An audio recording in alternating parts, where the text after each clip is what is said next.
Everyone, আমি সুস্মিতা। আমার নতুন একটি ব্লগে আপনাদের সবাইকে স্বাগত। এখন বাজে ভোর 5:30টার মতো। তো সকালবেলা উঠেছি, কোনো কারণই নেই, এমনি উঠেছিলাম। তারপরে দেখি যে আমাদের বাড়ির সব ফুলগুলো না চুরি করে নিয়ে গেছে, সেই চোরকে মা ধরেছে। তো আর কি একটু ছাদে গিয়ে তারপরে এই ফুল টুলের ভিডিওগুলো করলাম। চোরটা এত পাজি ছিল না, মানে মা বলছিল যে তুমি কেন ফুল চুরি করছো। তো চোর বলে কি, বাড়িতে তো জায়গা নেই, তো কি করব, চুরি করবই, সেই পাজি চোর।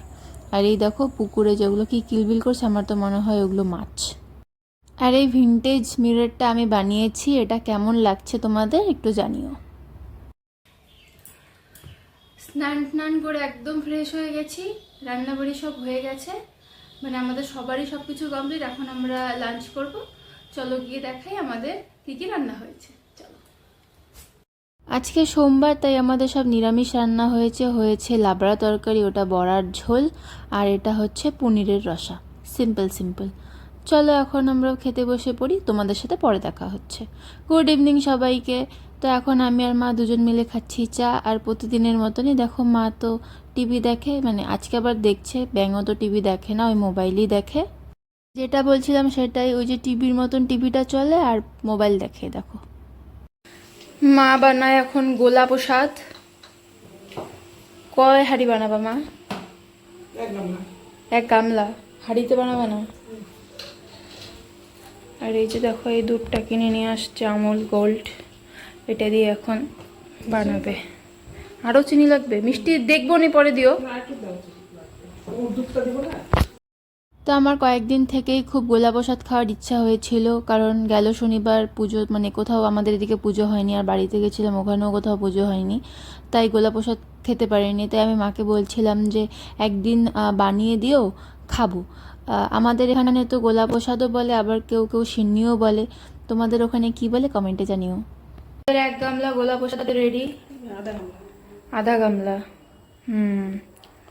আজকে বিনা কারণে আমরা গোলা প্রসাদ খাবো, বিনা কারণে না, অনেকদিন থেকে ইচ্ছা হয়েছে, তাই না? আর যে গোলা প্রসাদ বানিয়েছিল মা, এটা আমি আর নিজেই খেয়েছিলাম, মা খাইনি। এই দেখো আমাকে দিয়েছে, অনেকটাই ছিল, খেয়ে ফেলেছি। গুড ইভিনিং সবাইকে। এখন হয়ে গেছি তৈরি, আমি আর মা মিলে দুজনে যাব মেলায়। প্রচণ্ড গরম, কিন্তু মেলার বেশি দিন নেই, মানে বেশি দিন নেই, তাই এখন আমরা মেলায় যাব। চলো, এখন তো বললামই মেলায় যাব। মেলায় গিয়ে কি কি আমরা করি সবটাই তোমাদের সাথে শেয়ার করব। চলো দেখতে থাকো আমরা কি কি করি। টাটা।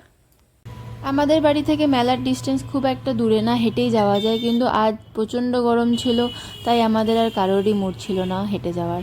তো এই দেখো বলতে বলতে আমরা মেলার সামনে চলে আসলাম। ওই দেখো কি সুন্দর ব্যানার দেওয়া, জন্মাষ্টমী মেলা। এই তো আমরা চলে আসলাম মেলায়। তো এখান দিয়ে হচ্ছে মেলায় ঢোকে, মানে এটাই মেলার প্রবেশপথ। দেখেছো আজকে কি ভিড়, এত গরম তো কি হয়েছে, মেলায় সবাইকেই আসতে হবে। আমরাও গিয়েছি, আমাদেরও গরম লাগছিল, তার মানে যারা গিয়েছিল তাদেরও গরম লাগছিল, কিন্তু সবাই মেলাতেই ঘুরতে এসেছিল। তো এখানে ছিল দেখো কত ব্যাগ, বালিশের ওষার এসবের দোকান। কিছু দরকার ছিল না তাই নেইনি। আর এইদিকে ছিল দেখো কি সুন্দর রং বেরঙের কালারফুল সব জুতো। আমার তো আগে খুব ইচ্ছা করতো মেলার থেকে জুতো কিনতে, মানে আমি যখন ছোটো ছিলাম তখন নিতামও, আমি আমার বুনু, মানে আমাদের না মেলার থেকে জুতো কিনতে খুব ভালো লাগতো। আর এই দেখো এদিকে তো সব ক্লিপ, চুড়ি, মালা, কানের সব কিছুর দোকান, আর কত সুন্দর সুন্দর সব কালেকশন।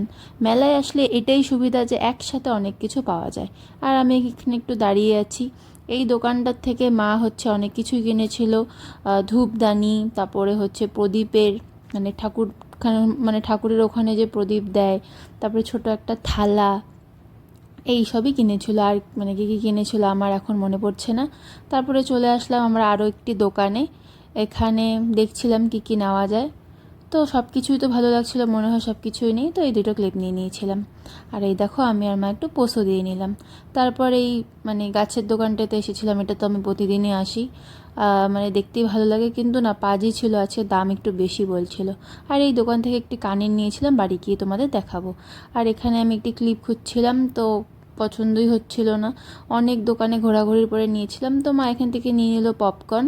আর এই যে হাঁড়িটা দেখছো, এটার মধ্যেই পপকর্ন বানাচ্ছিলাম, একটু ওয়েট করছিলাম দেখি হয় নাকি, তারপর দেখলাম হতে সময় লাগবে। তারপর আমরা বেরিয়ে পড়লাম। এখন আমরা মেলার থেকে বেরিয়ে যাচ্ছি, চলে যাব বাড়িতে, অনেক ঘুরেছি আর না। এই কানের দুলটা মা আমাকে মেলার থেকে কিনে দিয়েছে, আমি পছন্দ করেছি, আমারও ভালো লেগেছিল আর কিনে নিয়েছিলাম এই ছোটো ছোটো দুলগুলো। অবস্থা একদম খারাপ, মেলাতে তো খুবই ভিড় ছিল, তোমরা তো দেখতেই পারলে। আমরা তো গেলাম 7:30টারও পরে, ওখান থেকে বেরিয়ে গেছিলাম 9টার সময়। এত ভিড় ছিল আর এত গরম ছিল, আমরা ঘেমে টেমে তো একদম স্নান করে ফেলছি, বাড়িতে এসেও স্নান করে ফেলছি। আর এই ছোটো ছোটো কানেরগুলো তো দেখলে, আর আমার বড় কানেরটাও দেখলে। তোমাদের যদি ভালো লাগে আমাকে একটু জানিও, তাহলে আমারও ভালো লাগবে। আজকে তো তুহিনের বাড়ি আসতে একটু লেট হবে। তুহিন মানে যে ক্লাবে মানে সদস্য, এই দিনহাটা কিশোর সংঘ ক্লাবে, ওখানে আজকে দুর্গাপূজার জন্য লটারি খেলা হচ্ছে। তাই তুহিনের আজকে বাড়ি আসতে আসতে তুহিন বলেই দিয়েছে 12টার পরে মানে হবে খেলা টেলা শেষ হবে, তারপরে ওখানে খাওয়া দাওয়া আছে। আগেই চলে আসতো, কারণ আজকে সোমবার। আগে তো মানে ভেজই খাওয়া, তারপরে মানে ননভেজ যেহেতু খাওয়াচ্ছে, তারপর মানে তার জন্য পরে আসবে। তো আমরাও তো মাত্রই মেলার থেকে আসলাম, এখন খুবই টায়ার্ড। আর আমি তো সন্ধ্যাবেলা এতগুলো গোলা প্রসাদ খাইছি যে আমার কোনো খিদাই নেই এখনো। তো চলো, মা তো গেলো নিশা কাকিমণির বাড়িতে একটু আড্ডা ঠাড্ডা মারতে, আমিও যাই আমি একা একা বাড়িতে কি করি। তোমার খিদা পাইছে, যাও আমার সাথে যাও, যাও যাও যাও, দেখছো দেখো গেল গা। চলো এখন রাতের খাবারও খেয়ে নিই, আবার দেখা হবে আগামীকাল, ততক্ষণ পর্যন্ত ভালো থাকো, গুড নাইট সবাইকে।